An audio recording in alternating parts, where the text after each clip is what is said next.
lagi berikhtiar ya, belum 100% jadi masih di kesepakatan kelas sudah ada, tapi dia masih tetap melanggar istilahnya. Dikasih pemahaman anak yang disiplin seperti apa, dia tahu, bisa jawab. Kalau tante disiplin, kamu ikutin aturan enggak, jadi dia tahu gitu kan. Tadi anaknya sebenarnya cerdas banget. Nah, sekarang itu kemarin kita lagi berikhtiarnya kasih alternatif kegiatannya lebih banyak. Kalau teman-temannya mungkin dikasih kegiatan 2 macam, karena dia sudah biasa sudah selesai, makanya akhirnya tambahin kegiatannya gitu. Dikasih baca buku dia sudah lancar, jadi cepet sendiri gitu. Kemarin saya barusan akhirnya udah dibikin kegiatan apa yang dia yang penting kamu bisa jadi anak disiplin. Belum waktunya keluar kelas, jangan keluar kelas dulu. Ada kesepakatan kelas, ada lagi dikasih tambahan kegiatan. Terus sekarang itu lagi dikasih, ya mau nggak mau, karena kita tahu sih sebenarnya dia anaknya cerdas banget, tapi yaitu mungkin otaknya fokusnya ya loncat-loncat pingin apa gitu. Jadi ada asesmen awal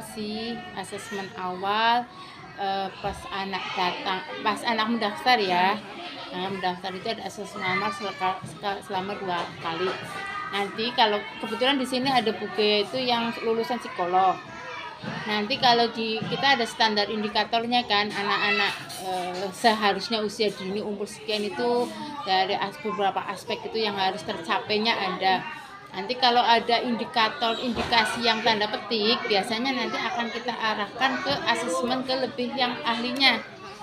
Ya tadi kalau kami itu ada kebetulan kemarin kita baru karena kalau lembaga kecil itu pengen anak-anak itu tampil apa adanya di rumah seperti apa, di lembaga seperti apa, biar kalau ada sesuatu yang tadi emosinya belum, nalarnya belum tumbuh dan yang lain kita tahu. Makanya kerjasama sama orang tua itu penting banget. Ada yang apalagi anak-anak yang tanda petik ya, anak-anak yang riwayatnya dia pernah speech delay, keterlambatan, itu biasanya di sosial emosi akan bermasalah.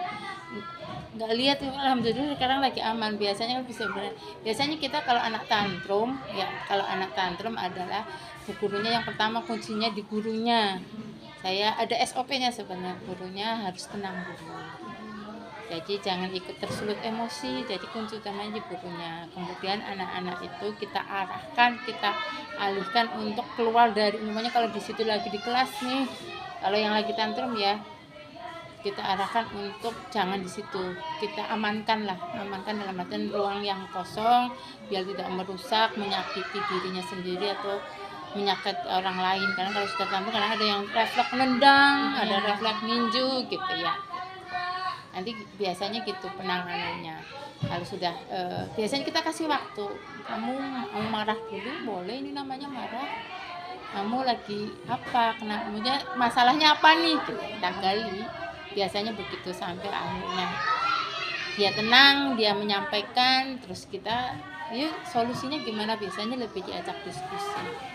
Dan itu tergantung anaknya, waktunya. Ada yang sudah nalarnya sudah tumbuh, dia tahu sebenarnya marahnya itu karena salahnya dia akan cepat. Tapi kalau ada beberapa anak yang riwayatnya nalarnya belum tumbuh, dia bisa sejam 2 jam marah-marah aja. Jadi SOP-nya begitu. Gurunya tenang, alihkan anak untuk dipisahkan dengan lingkungannya, dikasih waktu untuk dia mengekspresikan apa yang dia rasa, lagi marah, lagi kesel, mau nangis boleh, marah boleh gitu. Nanti kita arahkan, bimbing. Ini namanya marah, kamu marahnya kenapa, rasanya apa. Biasanya lebih begitu. Tapi yang tadi yang masih belum mengkontrol dirinya, yaitu ambil mainan dengan merebut, tidak bicara baik-baik, atau kesenggol temennya, marah gitu. Nah, yang seperti itu gitu pembahasannya. Kecuali anak-anak yang spesial tadi, biasanya anak spesial itu akan beda sendiri ya penanganannya gitu.